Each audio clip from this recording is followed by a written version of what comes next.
Hello there, and welcome. Welcome to Monday. As the title says, the wait begins. You've got some interesting signs here.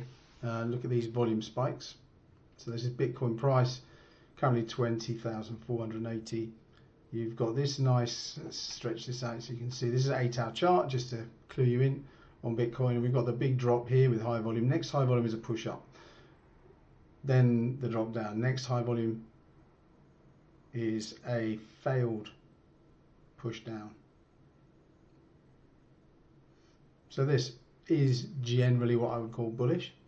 But let's go over what I would say is the important things I left with you with on Friday, which is over the weekend, you had a few choices. And if you're bullish and waiting for a more bullish confirmation, going down isn't that bullish confirmation. So you should not have fired your guns. If you still had some ammo left and were waiting, for a better price or more better price wrong. If you're waiting for more confirmation, then your hand should still be in your pockets, because this is not confirmation of a bullish trend. Okay, we need some price action moving up to get anywhere near that. Okay, so right now I would say, you cannot tell what's going on. This could be a pullback in a downtrend. There are a number of things on the side of the bulls. One of which is it's a grey level. It's a super level. It's as low as one could hope to have bought. And that sounds like a really weird thing to say, but if you wanted one price and say, right, you've got to put your price there, in one of the most value, you would put it around here. And so a lot of it is our sort of fear of the fact that it's already fallen and we're perhaps wearing some red bags. However, that we're DCAing, you're going to wear some red bags, otherwise you wouldn't be DCAing, would you? You just buy one, seeing where it goes. So what you've got to do is overlook the fear and keep looking at the logic. And the logic is that you don't want to be bearish here, you do want to be bullish around this area. If it goes down from here significantly, then someone's really got it in for crypto, and crypto is going to be almost worthless, and I really can't see that.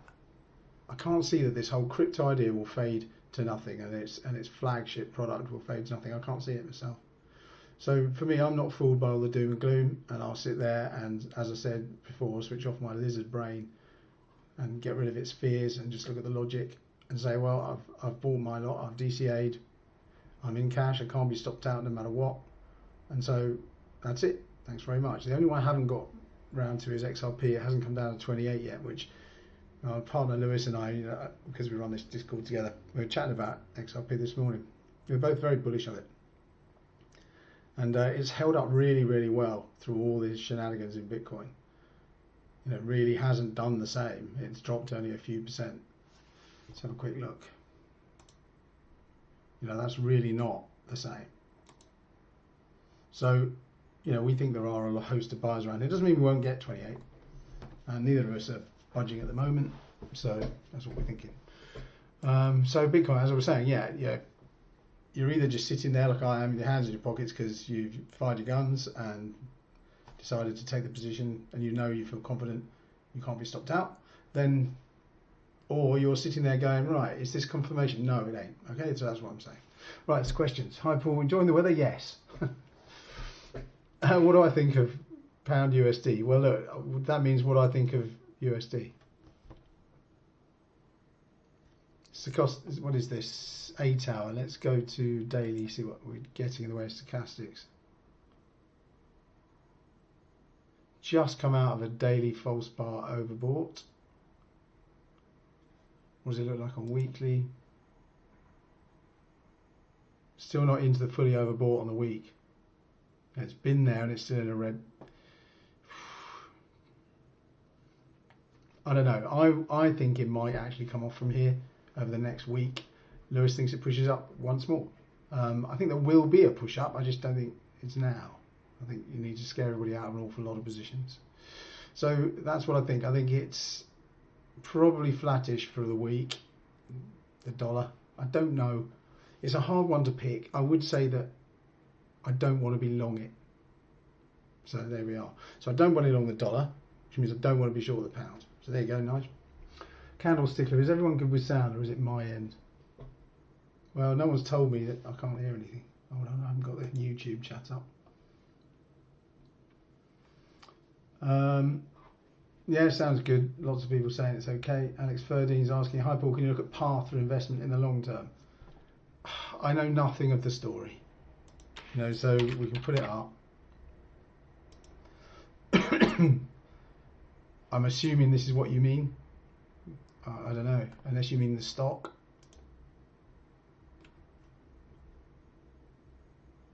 I'll wait for an answer on that. So we got sound for everywhere. What do you think about Michael said? Did BTC go for 0? Which Michael and what's he talking about? Oh, the stock. All right, let's look at the stock. Unipath. Long-term investment. Well, if it's only been around for a year, there's nothing I can give you in terms of price action. There's just nothing there. Look at it. That's the weekly. I've got nothing there. You can see where the blockages will be on the way back up. There'll be a resistance there. There'll be another one here.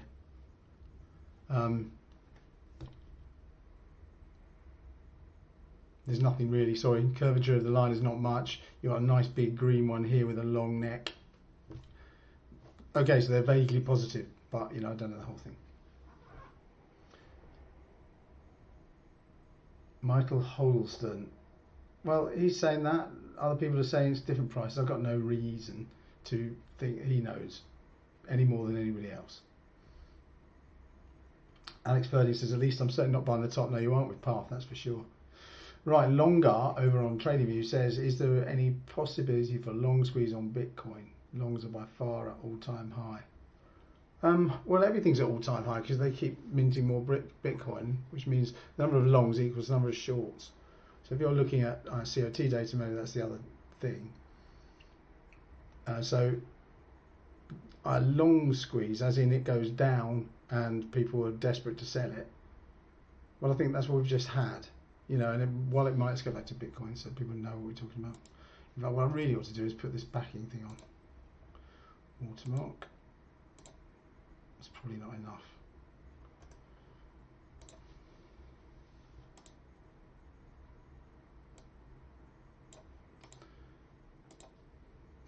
Okay, so back to Bitcoin, and if we look at it on the 8 hour, which I quite like. All I was saying earlier was, where's my volume gone? Oh, it's waiting for it. There we go. So all I've got really on Bitcoin is slightly positive signals. Yes, going better is obviously positive because it means that this headlong descent is starting to curve out. You can see the curve turning like that. This one went straight down and then straight. This one's curving round. So, that's the only thing you can read into it. Right now, I still think it's a good place to buy, so I have bought some. And as you need to decide for yourself. If you're going to buy or sell with margin, it's a wholly different story, and I don't recommend doing it in this one. Who knows? The government could slap it down to $100 and then just say, look, that's how easy it is. I don't know. But the point is, I still think it would rally from $100 back up to here. So there we go. That's what I think.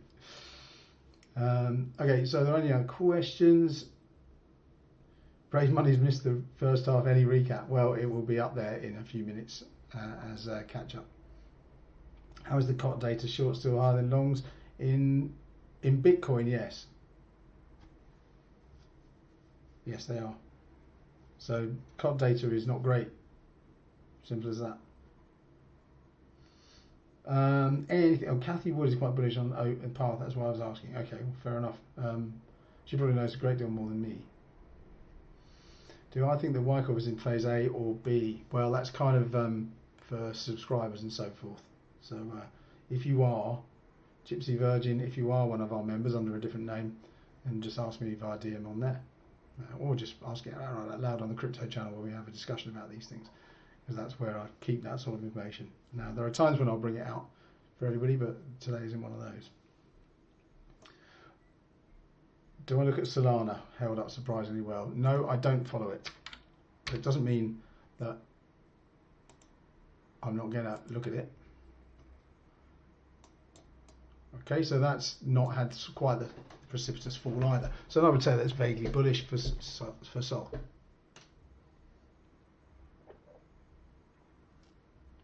A bit like BritDAX, a bit like Bitcoin. There's definitely a mark there, which would be the equivalent of around 20,000 in Bitcoin. Where once it broke, it stayed under, and now it's retesting twice. Let's go to Bitcoin, and you'll find a similar thing on a smaller scale. Where's the invalidation line? That's what we need. I think it's about 19,800. Yeah, it's a tiny bit different in Bitcoin, but yeah, moving it there. 20,000 right on it is touch, touch, through, touch, touch. Same stuff. So that is an obvious big fat level for this. Given how far, the other thing you've got to think about is imagine it like it's a falling weight or an accelerating rocket. What I mean is that it will bounce, it will go past where it should stop and find equilibrium slightly higher. And so that's what these sort of bounces, and if the harder it falls, the more it'll overbounce. The more it'll squeeze the spring down before coming back up into some kind of level. Okay, I'm going to call it there. There's not much to say today, and I feel I'm rambling a bit, so apologies for that. I wish you a good day, and if anything happens, I'll be on tomorrow. Otherwise, if not much happens, I probably won't stream. So see you on Wednesday. But you feel free to ask me stuff either in Discord or here on these channels. Take it easy.